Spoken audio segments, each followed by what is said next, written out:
Sa pagkakataon pong ito, ang ating susunod na kikilalanin, puso sa puso, ay kilala, mangyari po lamang na maghunos-dili kayong lahat. Ay kilalang kilala bilang leader ng Jesus is Lord Church. Siya po, kagaya po ng sabi ni Senator Gordon, kailangan kong magtrabaho, kaya wag ho kayong maingay muna. Siya po ang standard bearer ng Bangon Pilipinas Movement, naging isang profesor ng Polytechnic University of the Philippines, isa pong broadcaster ng Diyos at Bayan, mga kaibigan, si Brother Eduardo Villanueva.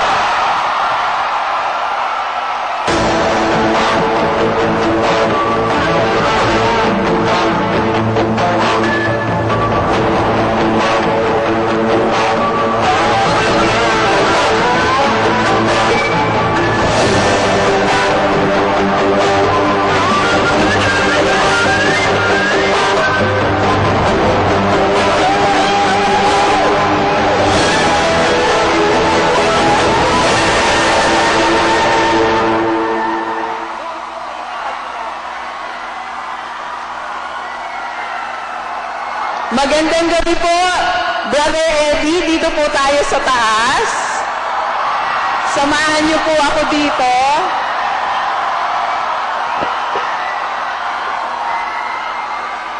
Brother Eddie, meron po tayong 20 minutes, 20 minuto para sa ilang mga katanungan. Unahin na po natin. Ano po ang isa o dalawang karanasan ninyo nung kayo'y kabataan pa? Parang kahapon lang po yun. What are one or two of your major childhood experiences which have influenced or shaped you today?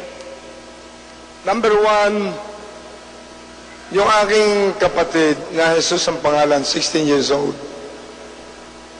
namatay sa Cameco sa Yangas Hospital dahil naging biktima ng land grabbing syndicate, usurers ang aking mga magulang, na-embargo yung kanilang mga kabuhayan. Nadatang ko na lang, nira sa hospital. Dahan-dahang namamatay. Ayaw ko bitiwan. Dahil mga magulang ko at kapatid ko, mahina ang loob. Andun ako sa emergency room. Sabi ng doktor, kailangan ng pare. Takbo ko dun sa St. Martin Church. Tinawag ko yung pare. Habang nagbibis yung pare, nakadipa ako sa church, ng Catholic Church. Lord, magpapari ako, buhayin mo lang aking kapatid, 16 years old. Unti-unting na, tapos pagdating sa ospital, unti-unting naghihingalo siya. Rheumatic heart lang yun. Wala kaming pambayad sa ospital para ma-operasyon. Second year college ako. First year o second year college. Masyadong dinamdam ko yan. Pangalawa, sa aking kabataan, yung nakita ko na noong teenager, yung bang mga sumasabog na fireworks, pagkatapos yung mga parang lechon, parang yempo yung katawan ng mga tao. That influenced me to fight social injustices. Kaya pagdating ko sa kolehiyo, ako ay naging, na-expose ako sa social injustices, Marxism, Leninism, Tocha Mao Zedong. Naniwala ako na walang Diyos. Bagamat ako yung nag-aaral sa Catholic Church, sa high school, binyagan sa Catholic Church. My philosophy, there is no God. If there is God, how come millions of people languishing in abject poverty and very poor wallowing in the world? The only way to establish a just and human society, unite the masses of our people and spark the engine of national democratic revolution. I was very sincere, but sincerely wrong because there is God. Yung aking exposure, experiences sa social injustices, economic injustices, that molded my life to be a radical activist, social scientist, until maging political economist ako,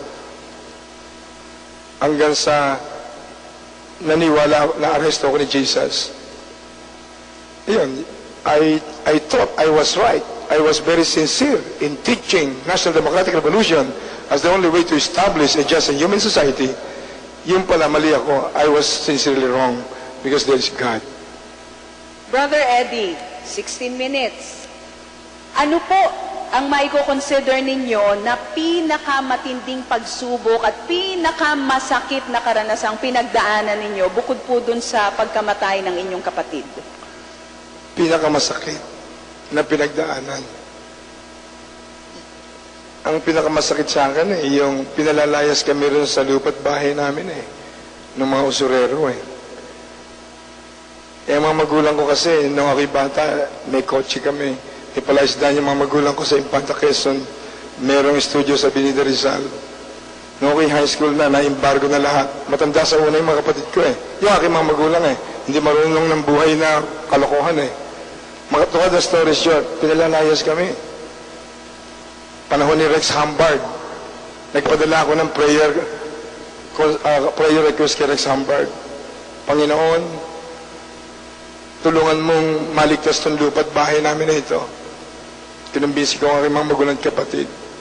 Pag naabswelto kami, i-donate ko sa church. Nanalo ako sa husgado nung ako'y ma-born again. Nanalo kami sa against land grabbing syndicate matapos na may pakulong ko ang judge, fiscal, mga abogado na nagtulong-tulong para lakuhin yung aking mga magulang. Pero nung pinalalayas kami, talagang kaya in-embrace ko ng Marxism, Leninism, Tochok, Mao Zedong, dialectical materialism theory. Pero the Lord is so good and so merciful. He changed my life. Naging pastor ako, naging evangelist ako. Pero hindi nagbabago ang pagmamahal ko sa bayan, lalong na-intensify. Matagal ko nang pinapalis yung Nehemiah burden. Imbis na alisin ng Panginoon, dinobli po sa dibdib ko yung masyadong concern and burden for the nation. That's why I decided to accept again the challenge to run for president. Although to some people, it is stupidity. Quote unquote. Why do I have to leave my comfort zone and fight the Goliaths of this bankrupt, corrupt system? When the President of the Philippines, the Vice President, the Speaker of the House, and almost all political leaders used to come to our house in Barangay Bunlubukay, Bulacan, where I was born and is still living now. Why do I have to fight the Goliaths of this bankrupt, corrupt system? Alam mo, Maloy, it's all because of my passion to fulfill God's agenda for this nation and my love for the country, especially my desire for justice to reign. Brother Eddie, may mga panahon po na yung mga nangyayari sa atin, yung mga sitwasyon natin, walang clear-cut answers. What has been one situation in your life that you found very perplexing, napaka-masalimuot? Nung ako ay mapilitang, na-wanted ako dead or alive sa suspension ng writ of habeas corpus at then declaration of martial law. Nagtuturo na ako as political economist. Pinagturo ako ni Doc Prudente kahit wala pa akong diploma. At nag-aaral ako ng law sa UP College of Law. Dalang ambisyon ko maging trial lawyer para ipakulong ko itong mga evil people sa Pilipinas during the time. Very idealistic ako. Na-wanted ako, dead or alive. Ako'y napilitang mamundok sa Tinago, Bicol, at saka sa Quezon. Ako'y binaril, sasalita ako sa Grand Textile Mill sa pagtulong ko sa mga manggagawa. Ako'y pinilit na dukutin sa harapan ng munisipyo, labas alas 2 sa madaling araw, munisipyo ng Marilao. Marami akong pinagdaanan, naging masalimuot ang buhay ko. At naghanon pa ako ng barilan sa Campo Libas, sa mga military. Sabi ko ng panahon ng hapon, ang mga collaborators, nakatakip ng bayong ngayon, hindi na pinagbibili niyo ang ating bansa sa mga dayuhan. I challenge you to a gun duel, 45 caliber. Kasi ang father ko dating sundalo. Nang mag-retire siya, meron siyang 45 caliber tsaka sandisabog. Pero hindi ako marunong sa scientific shooting. Para sa akin, ang mamatay para sa bayan ay kasing bigat ang bundok sa Madre nung ako'y aktivista. Buti hindi ako pinatulan Maloy nung ako hamunin ko sila ng gun duel. Naranasan kong matulog sa kalsada. Mahani mo namin si Sister Tori. Naranasan ko ang tago kami mga aktivista